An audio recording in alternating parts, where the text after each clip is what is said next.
Hello, my name is Jupiter Hadley, and today we're doing another version of Jupi Plays All the Games, this time with a self-care jam too. This was not strictly a game jam. You could make a poem, a game, knit a sweater, draw a picture, make a song, basically anything that you wanted to create that was for yourself and made you happy. It doesn't need to be a big message about the state of the world, it's just something for you. I'm playing everything that was entered in this jam for a minute each. Links to the individual games will be in the description, about 10 per video, so you can check them out further for yourself. All my info will also be in the description, so you can check me out as well on social media and whatnot. This video, as always, is brought to you by lovely people on Patreon who support me each month, so I can continue to record all of these game jam games and play all of these indie games and create all this content. If you like what I do, consider supporting me. At the end, I'll probably have an article of my favorites. Alright, next. We're playing Little Witch. Oh, so we want to catch hats. They're really fast.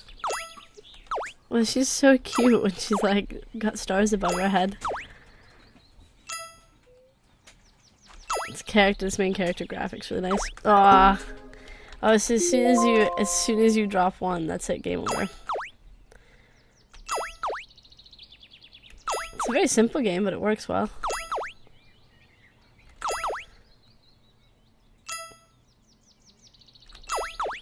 Okay. We're doing well. Just always stick back into the middle.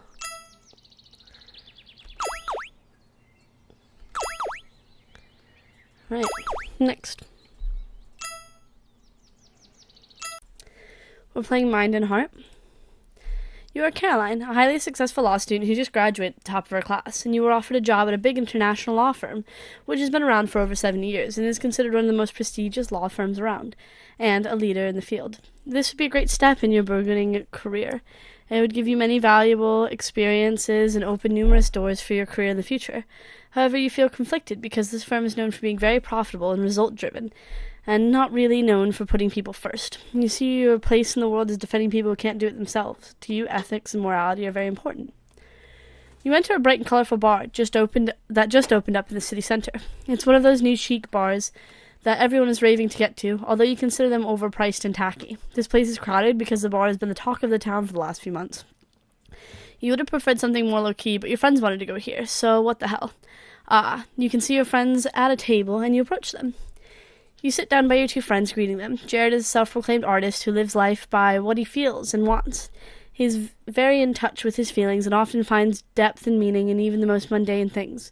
He has naturally dark hair with rainbow-colored highlights, and one side of his head shaved down to a buzz cut. He has a dark hazel complexion, always seems to be wearing clothes that are too big for him, but somehow pulls it off. Connie is a successful cook who already at the age of 28 owns her own restaurant, which is doing quite well. She approaches things from a very pragmatic and logical standpoint, listening to data and reason over emotions and wants. She has pale white skin and shoulder-length blonde hair, which she always wears up. She has a very minimalistic style to her clothing and can often be seen wearing just black with few details. You're meeting them today to discuss your dilemma. So two very opposite people. Hey, you two. So nice to see you. So I wanted to meet with you today because I was offered a job at the huge law firm I talked to you about. It's super exciting, but I feel conflicted. Like, the pay is really good, but would I be betraying my values? Connie looks at you with excitement in her eyes. That's amazing, Caroline. Of course you should take the job. It would be a tremendous step in your career, and with pay that good, how could you say no? Jared scuffs. I know how. That place is the spitting image of ruthless corporation greed. That job isn't going to make you happy in the long run, Caroline. Just you'll have a lot of money and you'll be able to buy shit. But so what? It's just random shit. I would take the job, work there for a little bit, save up some money, and then after I have a good resume, like good experience, go on to something that I'd rather do. So I'd pick an in-between answer. But I guess rational would start. Next. We're playing Cat Island Relax Timer. Oh, these graphics are cute. You can go and talk to other cats and touch stuff.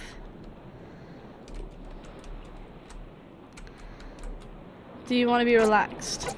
Alright, 1 minute. Close your eyes and use your mind. Listen to music and breathe slowly. To stop meditating, touch the coconut. Oh, you guys stop moving.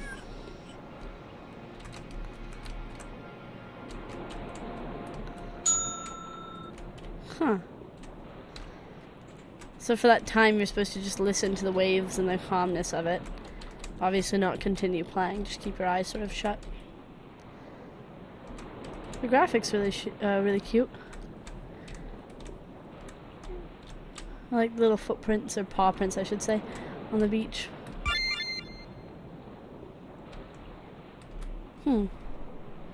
Next.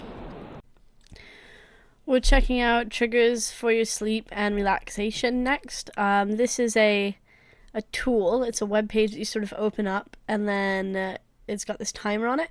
But below this timer are a bunch of other YouTube videos that have triggers to help you sort of relax and unwind. A lot of it's just audio stuff that's supposed to help you go to sleep.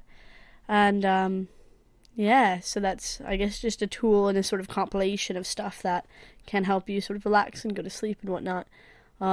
Obviously, I'm not looking to go to sleep yet, and I'm not going to show like these other YouTube videos, but it's a nice gathering of resources. So if you have trouble sleeping, this might be something that you could use, something that would help you out. Next.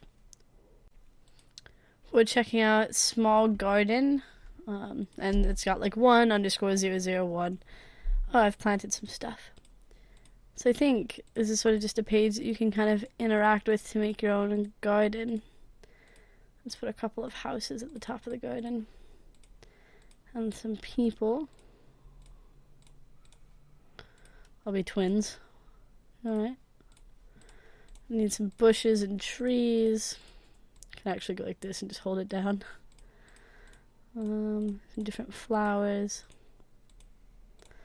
You can just design your own little space, and then you can save it as a PNG when you're done.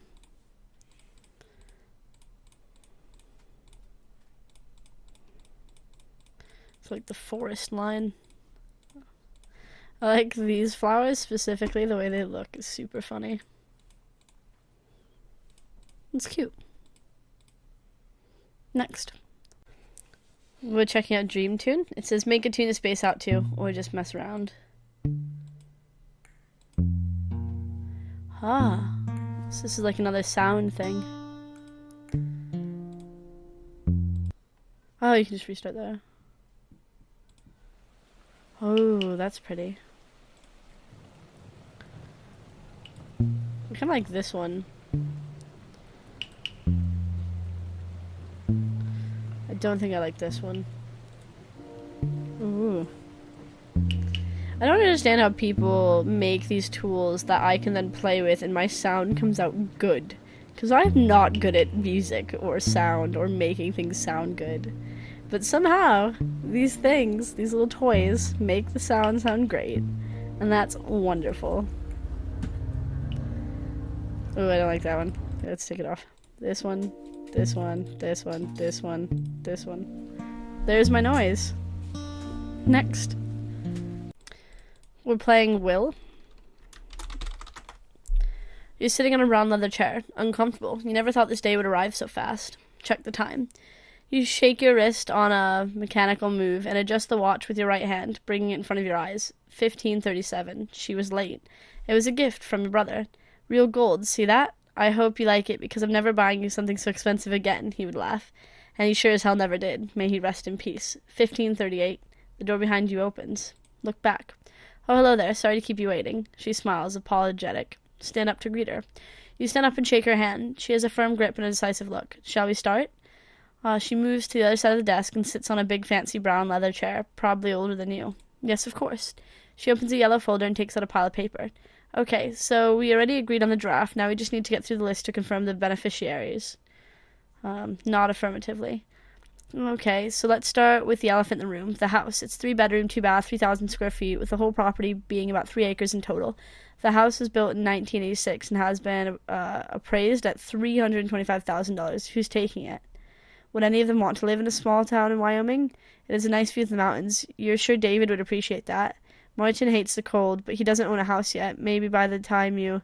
Lane has a daughter and says she wants a boy. It'd be a good place for your grandchildren to grow, but you're not sure she would adapt after so many years in New York. Then again, they can always sell the house. To my friend, David. I don't know, I feel like either your son or your daughter. I'm gonna do my son. She writes that down. Okay, can we move on to the next item? So this is like deciding where your stuff goes after you die. It's making a will. The second item is a collection of acoustic guitars. There are 37 guitars. The collection has been appraised at $89,000, correct? What a bunch of crap. Why'd you accumulate all this? Well, none of them are musicians, so you're pretty sure Martin and Leanne are sour from all those years if you force them to take music lessons. Any of them would probably sell this to charity. She writes that down. Okay, can we move on to the next item? Item number 3, a 1972 Chevrolet Camry appraised at $24,000. Of all the valuable things on the list, this is probably the one with more memories attached. You bought it brand new so many years ago. You drove your wife to the hospital when Martin was on his way. You carried Leanne in her bike when she had that nasty incident. You sat with David all night drinking beer and watching the sunset together. Are you okay, Mr. Hadley? Would you like some water? Coffee? Water, please. Okay, I'll be right back. This is tough. This is a tough thing, and I'm not really sure what to give who and how it would be fair, and my dad did his will not so long ago, and he was talking to me about it. And it was really hard for him. It ended up being a bit simpler because of the family situation that we were in. But just having to write down all of your possessions, all of your appraised possessions, and just where it would go, it's a lot. Next. We're playing Little D and His 5 Buds. So this is an alternate controller game where the developers actually made these little characters, these little tiny penises, into actual plastic ones that you can play with, I guess. So you can, I don't have them obviously, but we can press keys and see what happens. We just kind of all blast off.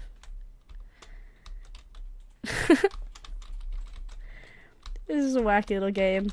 The developers of this game, they create all sorts of sort of alternate controller stuff.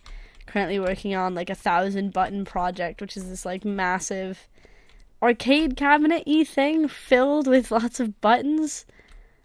So that's pretty cool. Look at how wacky this is. They can really start flying around. Oh, I really wish I had the controller versions of these guys. Next. We're playing Pull Your Socks Up. Right, so we're walking. And as we're walking, our long socks fall down, and then we have to put them up. I used to wear knee-high socks all of the time. I have at least 4 pairs of rainbow knee-high socks, and some GLaDOS knee-high socks, and some regular black ones. This is just a whole array of knee-high socks. I also had knee-high. This is kind of embarrassing. I also had knee-high Converse back when those were a thing, that I used to wear all the time. So pulling up your socks constantly. I didn't have to do that when I wore knee-high Converse, but when I wore just the socks, this would definitely be me walking to school every few feet, stopping to pull up my massive rainbow socks. Good times. It's a very cute little game, very relatable. Will we get to school on time? Who knows? Rainbow socks. Well, these are just striped socks. Striped socks. So annoying.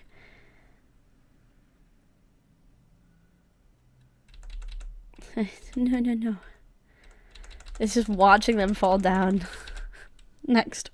We're playing the Soft Dimension. So tiny on the rain in the morning, so large on the sun. The distance hasn't changed a bit. Okay. Is it sinful? It is sinful, and soil below the flowers. We plant our history here, and now we can't escape the roots. Repent, the demon is retreating in the sunset. It is difficult to spend that much time in the shadows. Let me ask you something. Can you swear bright means against earth, or do the vibrations pass by you unnoticed? Huh. This is really interesting, between the mixtape and the sort of poetry book. Sanctuary, somewhere out there, you have noticed one for me? I don't know.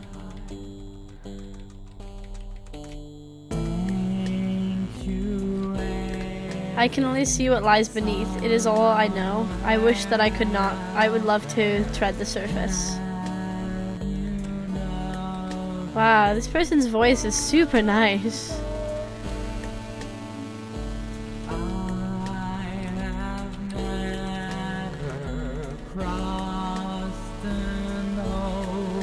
The world above is all peaceful, under deity rule, but we, under the world above, are tense. You divine and frightened spirits among the light banish us here, now you are one of us. Next.